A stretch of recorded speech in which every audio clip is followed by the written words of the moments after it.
doesn't help that the economy has been a little bit shaky. Not to mention that we're in an election year, so that is likely to even have an effect. Yes. No, I mean, this has not been the case for the last 2 years. And as you are aware, oil is driven by not only domestic issues, Right. but also global issues. The crude prices of oil, I mean, have been at, over the last 2 years, have dropped up to around $30 a barrel. And that is why we have been paying less per liter of fuel. But now the prices have started going up, and hence why we had to have that review. So this price change is not specific to Kenya. It is it's global. Oil as a commodity is global. Correct. And it is one of the biggest components that affect our economy. So what has happened is that over the last probably 4 or 5 months since last year, and effective January, OPEC agreed to reduce the production of oil, which basically means that they have increased, or they have reduced the glut that was there in oil and gas sector, and that has made the crude oil prices globally go up. What we do as a country is that we actually import all our refined products. And given that the fact that they are now more expensive to buy when they are coming into the country, definitely we are going to dig deeper into our pockets to pay a little bit more. All right, so maybe break it down for us, because sometimes when you hear all these barrel prices and it has gone up with dollars and what, sometimes bringing it down at the bottom level, we know, and by bottom I don't mean the least, I just mean that sometimes we are so busy in our day-to-day activities, we need to understand how and why does it always affect everything, that there's almost a ripple effect. That's why, that's one of the reasons why Kenyans need to be learning about these things. We are somehow, and I would say this, we as a people are in most cases ignorant of what is happening around Globally. other things, globally. And also we are too busy, as you said, each doing their own individual things. And oil and gas being a commodity is the one that drives almost the entire economy, not only in Kenya, but globally.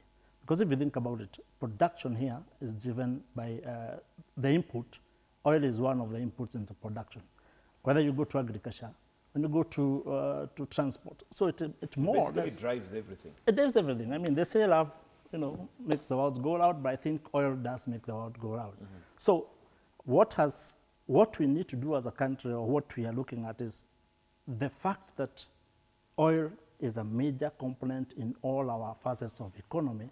It means when the prices go up, it hits across board. So everybody suffers, whether you're in transport. So I expect the prices probably of matatus to go up. Even in production, food goes up. So the entire economy gets affected, including businesses and individuals. So it's a bad situation. It's a ripple effect. Now, there's a question that Michelle asked, and is there a possibility that they could come down? Because there are times we've seen them fluctuate. There are times it goes up and comes down. But unfortunately, if the matatu prices go up, I don't remember a time they call and say, oh, you know what, petrol prices have gone down, we are reducing the fare. That's human nature. If you sell cabbages, and somehow prices go up, chances are that you want to sell them at that particular. And even if it will mean making a higher profit. Absolutely, they're in business. So that's one of the human nature, and it happens across board. I mean, if you go and buy a cup of tea somewhere, it may go up, but then they will not bring it down when things change. So that's exactly what happens in oil and gas. But at the same time, we must also understand why these things happen. As a country, we are a net importer of crude or oil prices, or oil products, sorry. That means that everything we use, petrol, kerosene, diesel, has to come out of the country. There's a time that we are in the process, or we are making steps towards being an oil producer. That may change at some point. But in the short term, this doesn't look good. It doesn't look good. Is there a chance that the prices may come down? Or should we just brace ourselves for tough times? I think in the short term, and probably medium term, I'm talking about 6 months, 1 year, 2 years, I expect the prices to go up. And this is the reason why. Over the last 2.5 years, the crude prices globally have gone to the levels they have not gone over the last probably 5, 10 years, yeah? From 114 barrels to $30 a barrel.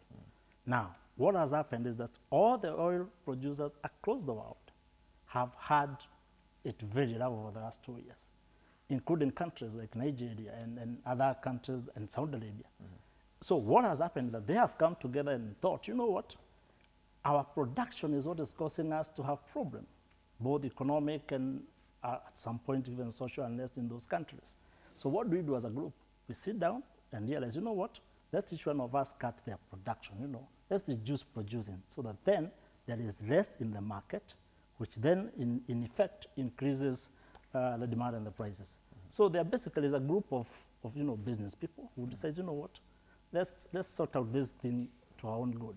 And what happens is that for the oil producers, good prices are good for them. They make more money. And when the prices are low, it's good for the consumer, like we have been witnessing over the last probably, 2 years. 2 years. In fact, last year, at a point like this, when the ERC made the review, they actually reduced it. Because then the global prices at that particular time was also very low. So this is more or less what I would call a game. It's a game that happens, you know, sometimes you win, sometimes you lose. So at this particular time, we Kenyans as consumers, we're on the losing we are end, on the losing end. and they're on the receiving end. Now, the other thing that's very crucial, of course, for many Kenyans that they would like to understand is the fact that we're in an election year. And that affects the economy in one way or the other. Now, in regards to the oil industry and the fact that the prices have gone up, is that something we should be worried about, especially between now and August, because we are likely to see less investors coming into the country and less business opening up, especially because, you know, people wait in anticipation? That happens all the time when we have elections. We always have almost a time space where people are, you know, waiting, watching and waiting. And Nobody that is not only in oil and gas, it is across board. But for oil and gas, two things happen.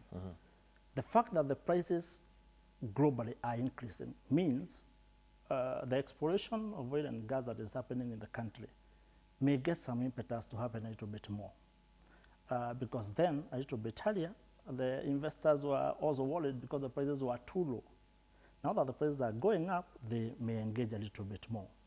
But on the losing side, we the consumers, we have a problem.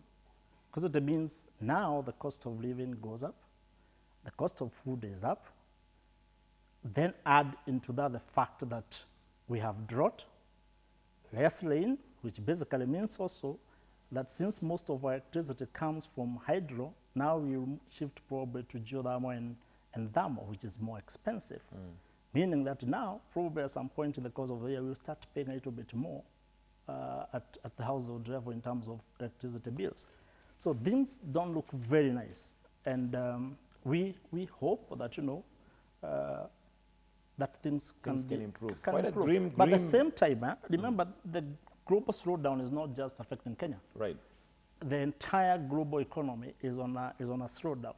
I mean, I think Africa, we are even better. Europe is in tatters. So we could be doing a little bit better than Europe as a continent. Now, you've brought in something which I'm sure would like to know how it's going to affect us, the discovery of oil. We know we heard about it, then it's kind of gone quiet. First of all, where are we on that? Do you know where we are as a country on that in terms of now having our own production of oil products? We are making steps toward there. And one of the misconceptions in the country is that probably, and it's because it has happened, is that probably it's only Tullow who are in the country. Oil exploration is happening in a lot of places in the country. Tertiary Rift or the Rift Valley being one of them, and Turkana being where we have discovered oil. It is happening in the areas around Mandela, Garissa, Coast, in Kajiado, even in Kisumu. There's exploration of oil and gas there. But the fact that the prices were a little bit low, a little bit earlier, had slowed down things, not just in Kenya, globally. Huge companies had cut down their expenditures in terms of oil exploration. Tullow itself had actually cut down its expenditure by around almost $1 billion. But now we are seeing things changing, you know, starting to move that direction. I'm sure you are aware that, you know, the government is in motion of putting a pilot scheme where we are going to more or less test run the export of crude by road.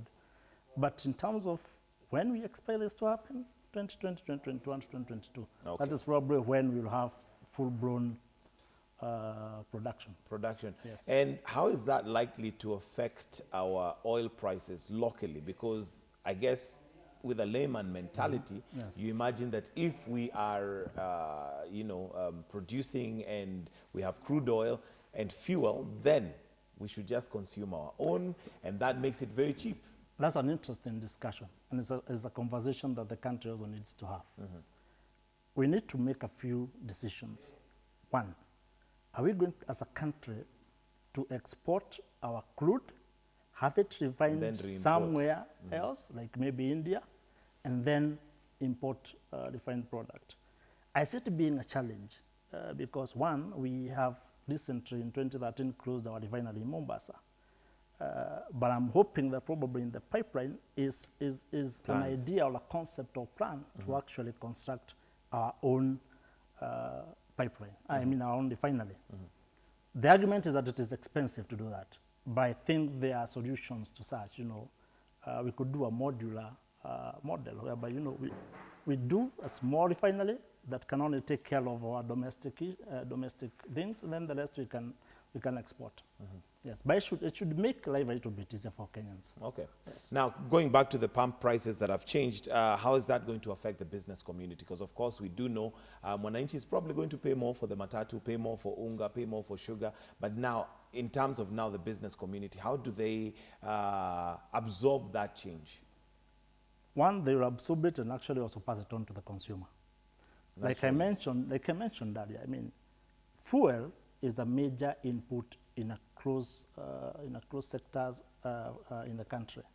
When you talk about manufacturing, agriculture, guys who are doing different things that require oil or fuel, either as crude or as finished product.